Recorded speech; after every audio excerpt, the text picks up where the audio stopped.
ভয়, হাসি, রহস্য, রোমাঞ্চ ও প্রেমের সংমিশ্রণে আমাদের এই ক্ষুদ্র প্রয়াস গল্পভোগ আজ আপনাদের জন্য দর্শন সাহু রচিত ভৌতিক গল্প থাবা।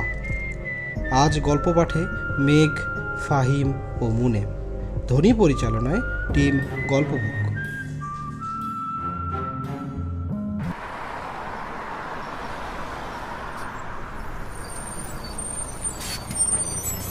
গৌরীপুর মোড়ে বাস থেকে নেমে ভীষণ অবাক আর হতভম্ব হয়ে পড়লাম। দেখি সকল দোকানপাট বন্ধ হয়ে গেছে, তার উপর কোথাও কোনো জনমানবের চিহ্নমাত্র নেই। হাতের ঘড়ির দিকে তাকাতেই আমি চমকে উঠলাম। রাত প্রায় 11:30 বাজে। ট্রেন মিস, তার উপর ঠেলাঠেলি গুতোগুতি এড়ানোর জন্য দুটো বাস ছেড়ে দিয়েছি ঠিকই, তবে এতটা যে রাত হয়ে যাবে তা ভাবতেই পারিনি। হয়তো এতটা অবাক হতে হতো না যদি দীর্ঘ এ পথটা বাসের মধ্যে আরামে ঘুমিয়ে ঘুমিয়ে না কাটাতাম। তা যাই হোক, গৌরীপুর মোড় থেকে মিনিট 30 সাইকেল জার্নি করলেই 3-4টে ছোট গ্রাম ও একটা বিরাট নির্জন ফাঁকা মাঠ পেরিয়ে আমার গায়ের দেখা মেলে। গৌরীপুর মোড় থেকে ডানহাতি রাস্তাটায় হনহনিয়ে ঢুকে পড়লাম আমি। ইট বিছানো এই পথটাই সীতাগঞ্জের সামনে দুটি শাখায় ভাগ হয়ে গেছে, আর তারই একটা ছুটে গেছে আমার গায়ের দিকে। ডানহাতি রাস্তাটা ধরে কিছুটা হাঁটার পর এক ছোট্ট বাড়ির বন্ধ দরজার সামনে দাঁড়িয়ে পড়লাম। লোহার টিন বাঁধা সে দরজা। দরজার ওপারের দেওয়ালে বাংলায় মোটা মোটা অক্ষরে লেখা সাইকেল জমা রাখা হয়। এটা বুড়ো পরেশ সেনের বাড়ি। যারা কাজকর্ম, লেখাপড়া ইত্যাদির তাগিদে গা ছেড়ে শহরের দিকে যায় তারা প্রায় সকলেই এখানে তাদের সাইকেল আর মোটরসাইকেলগুলো জমা রেখে যায়।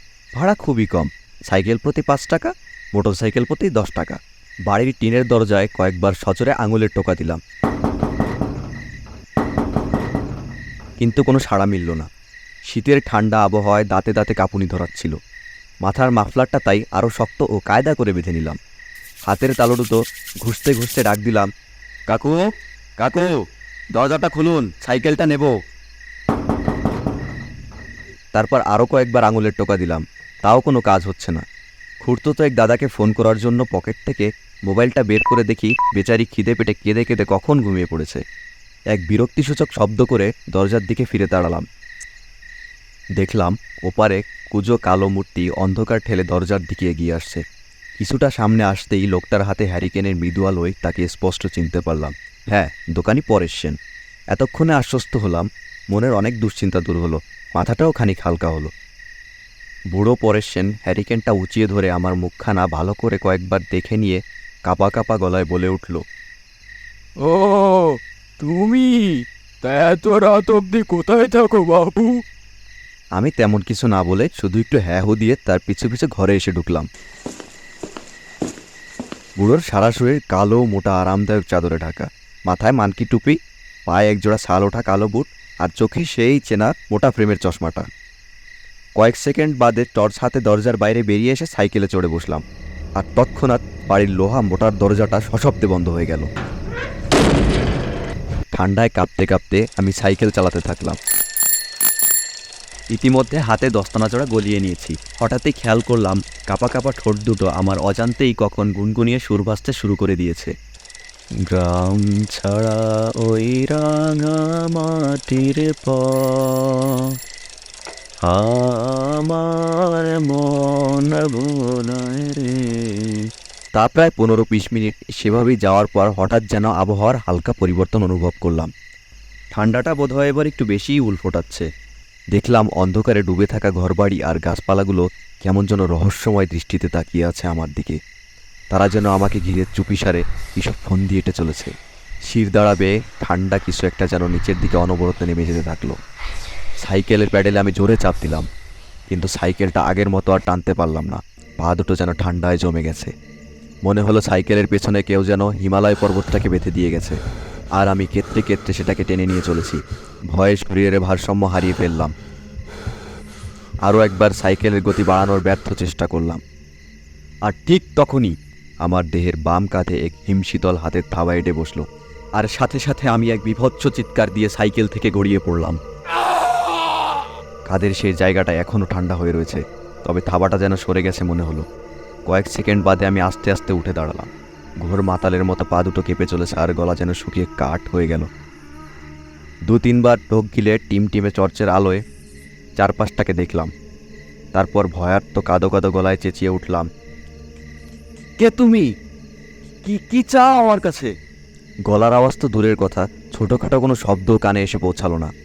আমি সাইকেলটা দুহাতে চেপে ধরে আবারও একবার চিৎকার করলাম, কে তুমি? কি চাও আমার কাছে? কয়েক সেকেন্ডে কোনো সাড়া নেই। তারপর হঠাৎই এক সময় আমাবস্যার ঘন কালো অন্ধকার ফুঁড়ে ঠিক আমার কানের সামনে অশরীরী মৃদু ফাঁপা আর ভয়ানক ভাঙা ভাঙা স্বরে বলে উঠল, আমি কে? কি হবে তা জেনে সাইকেলটা চালাও, দ্রুত চালাও। তোমার ক্ষতি আমি করব না, অন্যথায়। শব্দের সাথে বেরোনো তার মুখের ঠান্ডা বাতাস আমার এক কান দিয়ে ঢুকে অন্য কান ফুঁড়ে বেরিয়ে গেল, আর বীভৎস এক দুর্গন্ধে সারা গা গুলিয়ে উঠল। আমি মুখ বুজে প্রথমে সাইকেলে চড়ে বসলাম, তারপর প্যাডেল করতে আরম্ভ করলাম। এবারেও সে একই কাণ্ড। সাইকেল টানতে গিয়ে টানতে পারলাম না, কোনোরকম গড়িয়ে চলল যা। হঠাৎই আমার বাম কাঁধে ঠিক সেই জায়গায় আর পেটের ডান দিকে আবারও তীব্র ঠান্ডার উপস্থিতি অনুভব করলাম। অশরীরটা আমাকে দুহাতে চেপে ধরেছে। দেহের দুই স্থানের মাংসপেশি যেন জমে বরফ হয়ে গেল। এবার দেখলাম সাইকেলটা সজোরে ছুটছে। বুঝতে পারলাম না কোন দিকে ছুটে চলেছি আমরা। সাইকেলটা থামানোর জন্য সজোরে ব্রেক কষলাম, তবুও থামাতে পারলাম না। গাছপালা ঘরবাড়ি ফুঁড়ে সাইকেল এগিয়ে যেতে থাকলো। এক সময় সাইকেলটা 3 মাথা রাস্তার মোড়ে এসে পড়ল। চিনতে পারলাম এই সেই রাস্তা। এটাই তো সীতাগঞ্জ মোড়। মোড়ের বাম হাতি রাস্তাটায় নামলে আর 10-15 মিনিটের পথ। প্রথমে পড়বে সেই ফাঁকা মাঠ, তারপরই আমার গ্রাম। হঠাৎ মনে পড়ল মাঠের মাঝখানে ভৌতিক শ্মশানটার কথা। কত না আজব, কত না ভয়ঙ্কর সব কাণ্ড ছোটবেলা থেকে শুনে এসেছি তাকে ঘিরে। গায়ের লোকেদের বলতে শুনেছি ওই শ্মশানে গভীর আমাবস্যার রাতে নাকি সারা রাত জুড়ে চলে ভূতেদের তাণ্ডব। তারা পথিককে ভুল পথে চলিত করে মজা দেখে, আর তাদের থলির ভেতর থাকা খাবার দাবার ফলমূল সবই আত্মসাৎ করে ফেলে। ঘণ্টাখানেক আগে অবধি আমি এ সকল রটনাগুলোকে এতটুকু পাত্তা দেইনি, কিন্তু আজকে এই গভীর আমাবস্যার রাতে দাঁড়িয়ে এক বীভৎস নতুন অভিজ্ঞতার শিকার হলাম। ঘটনা রটনা আর বিশ্বাস অবিশ্বাসের মাঝে সুদৃঢ় প্রাচীরটা যেন এক নিমিষেই এক উন্মত্ত সাগরের ঢেউয়ে বরফের মতো গলে গেল। অবশেষে এসে পৌঁছালাম শ্মশানের রাস্তাটায়। বহুদিনের চেনা পথটা আজ যেন অচেনা ঠেকছে। কিছুক্ষণ আগে অবধি চারিদিকটা ছিল ঘন অন্ধকারে ঢাকা, কিন্তু এ পথে পৌঁছে দেখি কোথা থেকে মৃদু মৃদু সব আলো পড়ছে বড় বড় বট অশ্বত্থ গাছের চূড়াগুলোতে। কি বিভৎস গা ছমছমে সে আবহাওয়া! কোনো একদল অশরীরী অতিথির অপেক্ষায় শ্মশানটা যেন সেজেগুজে বসে রয়েছে।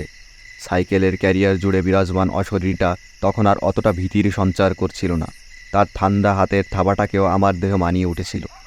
মনে মনে ভাবলাম, একবার এই মাঠ পেরোতে পারলে বাঁচি। পেছনের অশরীরটা কোথায় চলেছে? আমার সাথে সাথে বাড়ি অবধি যাবে না কে জানে।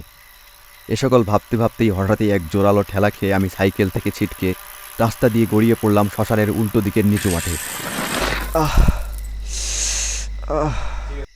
মাঠের মাঝে চিত হয়ে পড়েই দেখলাম রাস্তার পাশে ঝুলে থাকা বটের ডালটাকেও ধরে যেন হুড়ুমুড় করে গাছে চড়ে বসল। এতক্ষণ সঙ্গে সঙ্গে আসা অশরীরটাই বোধহয় হবে। তারপর হঠাৎ শ্মশানের সমস্ত গাছপালা জুড়ে এক জোরালো আলোড়ন শুরু হলো, সাথে বিকট সব চিৎকার। সহস্র অশরীর দাপাদাপিতেই বোধহয় গাছের ডালগুলো হুড়মুড় করে একসাথে ভেঙে পড়ল। মাঠ ঘাট কাঁপতে শুরু করলো, আর ঘাস বিছানো সমতল মাঠটা অজস্র ফাটলে ভরে গেল।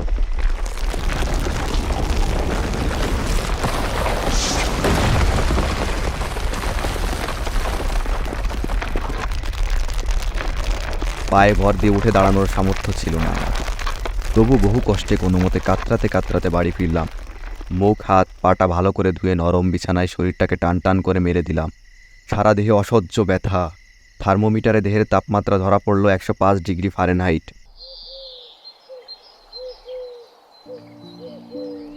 পরদিন সকালে ঘুম থেকে উঠে দেখলাম গায়ের ব্যথার বিন্দুমাত্রও নেই, শরীরের তাপমাত্রাও পুরোপুরি স্বাভাবিক।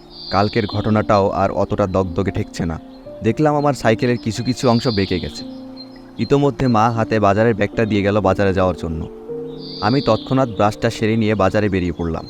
হাটটা বসে সীতাগঞ্জ মোড়ে, সেখানেই চলেছি। সেই একই পথ। কয়েক মিনিট পর শ্মশানের রাস্তাটায় এসে পৌঁছালাম। সাইকেল থামিয়ে শ্মশানটাকে ভালো করে দেখতে লাগলাম, কিন্তু সেখানে অস্বাভাবিক কিছুই খুঁজে পেলাম না।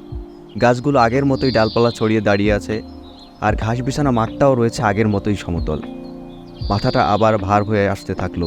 শ্মশানটা ছেড়ে আসার সময় দেখি মাঠের গাছপালা বেটে বেটে ঘাস আর লোহার চল্লিটা আমার দিকে ঘাড় ফিরে সমানে হেসে চলেছে। আচ্ছা, আসলেই কি অশরীরী বলে কিছু হয়, নাকি এক অন্ধকার জগতের পথে চলেছিলেন আমাদের গল্পের লেখক?